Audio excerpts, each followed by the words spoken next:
Alright, what's going on, guys? Alright, this is just a short video starting the main quest, which anytime the prophet talks to you, that's part of the main quest of the game. This one's real short. It's not too bad as we go into the building and things like that. I am pre-recorded the video, and now I'm just commenting on this one. And so, it's really cool. As far as the quest itself, anytime you see him, though, make sure you go talk to him. If you don't want to start on the main quest, then don't speak to him yet. You know, hold off until you get stronger, whatever. But it does kind of go along with what your skill level is. And I think that's when he appears to you is when you hit a certain level, I think. I'm not sure on that, so don't quote me. Familiar footfalls. Come closer, Vestige. Love the graphics. Welcome to the Harborage, Vestige. This is as comfortable a home as an old dried-up husk like myself could hope for. How did you find it? Despite my blindness, nay, because of it, my other senses seem to have heightened. This place had the right smell about it. When you first appeared to me in the cold harbor, how did you know my name? But let us not get ahead of ourselves. Without an understanding of where we are bound, every road will get us nowhere.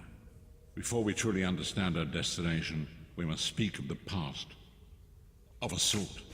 I invite you to enter my mind and walk with me through visions of the past, that you might understand the events that brought us to this time, this moment. Now this is pretty cool. Enter my mind, Vestige, and walk with me through the shadows of past events.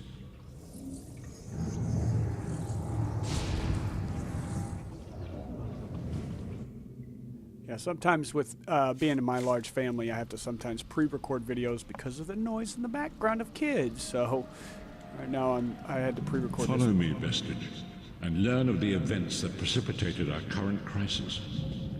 Now this is going to show you how my part in the story began when I awoke on the steps of the Abbey of the Moth Priests, with no memory of my prior life. The Moth Priests took pity upon me and brought me into their fold. I was weak and near death. I love the lore of this game and Elder Scrolls itself. It was there I first set eyes upon the Elder Scrolls and devoted my life to their study. A great storyline to it, and I really enjoy that. Really deep. The scrolls allowed me to glimpse the very fabric of reality. But each profound insight dimmed my vision and eventually left me permanently blinded to the light of the world.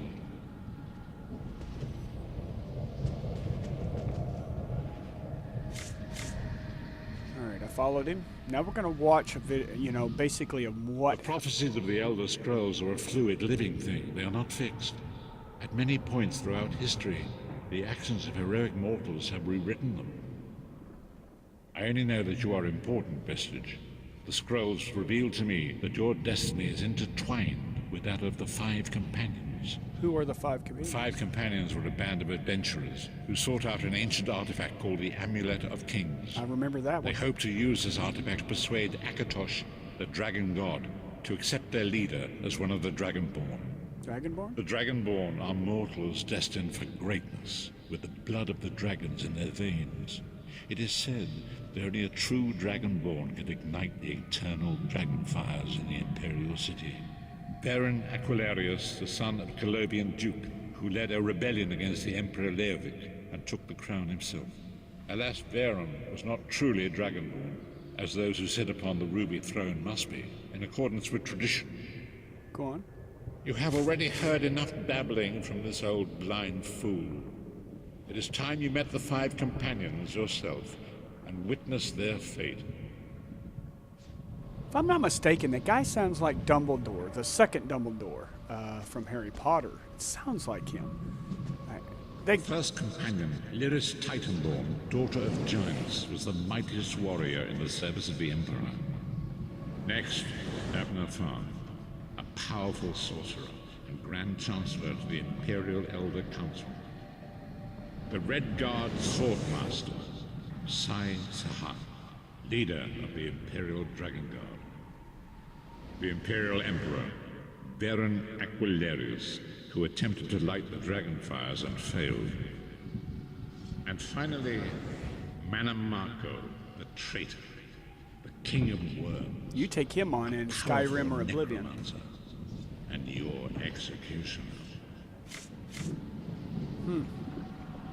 Yep, he comes These back. were the 5 companions who set out from the Imperial City on an epic quest to recover the lost Amulet of Kings. How could the king of Amulet of Kings... Mannimarco convinced Varen that the amulet could be used to perform a ritual that would rekindle the dragon fires. He claimed this would please Akatosh and entice him to adopt Varen as one of the Dragonborn. Why did Varen want to be Dragonborn? By tradition, only the Dragonborn can lay claim to the Ruby Throne and rule as the one true Emperor by divine right. Varen conquered Cyrodiil and took the throne, but unless he became Dragonborn, he feared he'd always be thought of as a pretender. Tell me about the other companions. Each of the 5 companions were chosen for their skill and courage, and each was given a special role to perform in the party. Who would you like to know more about? Lyris. You've already met Lyris. She's a Nord warrior from the frozen lands of Skyrim to the north, and it is said that her family lineage contains the blood of giants. Varen chose her for her strength and her loyalty to be his personal bodyguard. What about Sai Sahan? Sai Sahan came from a long line of Redguard swordmaster nobles. He was the leader of the Dragon Guard, the security detail of Varen and the Elder Council. While Lyris was Varen's bodyguard, Sai was charged with protecting the entire group. The Therns are one of the most influential families in Cyrodiil. Abner, their patriarch, is the leader of the Elder Council, a powerful battle mage and a shrewd politician. With his council, Varen was able to seize the Imperial throne years before. Mannimarco the traitor, the great enemy, the most powerful King of the necromancer this worms, world if has you ever guys known. remember. His worm cult infiltrates and corrupts every corner of Tamriel. It was he who convinced Varen to perform the ritual you are about to witness. Disaster, war, and pestilence. A world brought to its knees. Now watch and see how one man's arrogance brought about the greatest threat our world has ever known. Arrogance. It's a big word. Yeah, you run across Mannimarco in, I think, Oblivion as the King of Worms, and you get his staff, actually, if I'm not mistaken. This is 1,000 years before Skyrim or Oblivion, so... There it is. The Dragonfire Brazier. Mannimarco, you certain this will work? It will work, my liege. The Amulet of Kings will rekindle the dragon fires and ensure your rightful place as Emperor. You have my word. It better work, Mannimarco, or you'll find your neck at the business end of my axe. My lord, I wonder if you'd muzzle your half-giant pet. She really is annoying. Enough, both of you. We are here to ensure my lord's rightful claim to the Ruby Throne. Abner, begin the ritual. I have a destiny to fulfill. By the lighting of the dragon fires, I claim my rightful lineage. By the fires of creation, let me be reborn. By the will of Akatosh, I proclaim myself Dragonborn. Which he was not. I think Akatosh took it harshly. Baron Aquilarius, you are no heir to Alessia. You will pay for your sacrilege. The veil between Tamriel and Oblivion tears and splits asunder. What's happening? The sky's opening up. This is bad. This is very bad. Ah! This isn't supposed to happen. What's the meaning of this? Mannimarco, what have you done? Gullible fools! The veil between Oblivion and this world has been torn. My master, Moloch Bal, is free to claim Tamriel for his own. Akatosh, forgive me! Have mercy on our souls!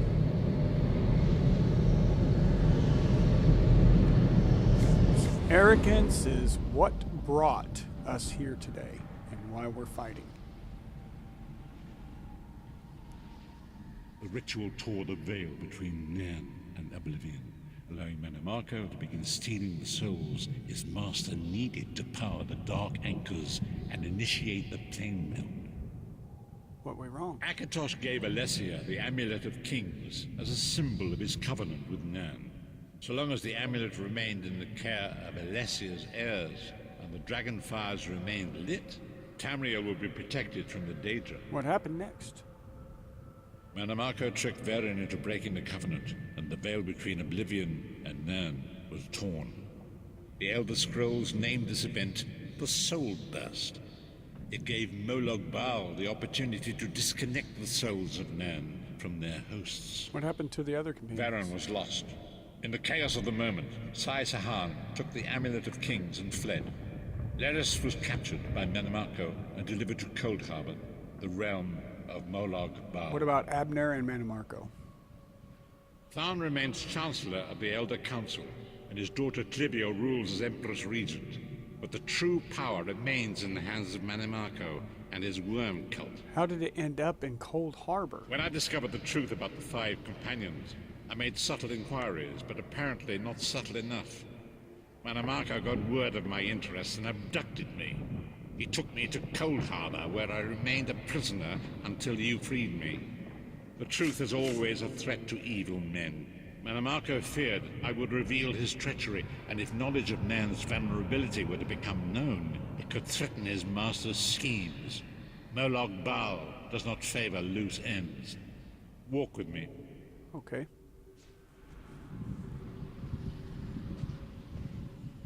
Long ago it was written, so long as the Amulet of Kings was borne by Alessia's heirs, Tamriel would be protected from the forces of Oblivion. But the Soul Burst tore the veil between worlds and gave Molag Bal the opportunity he desired. Hence the rifts you see up here. Molag Bal's dark anchors pierced the twin veil and seemed to draw Nan into the depths of Cold Harbor. His terrible engines of destruction throughout Tamriel.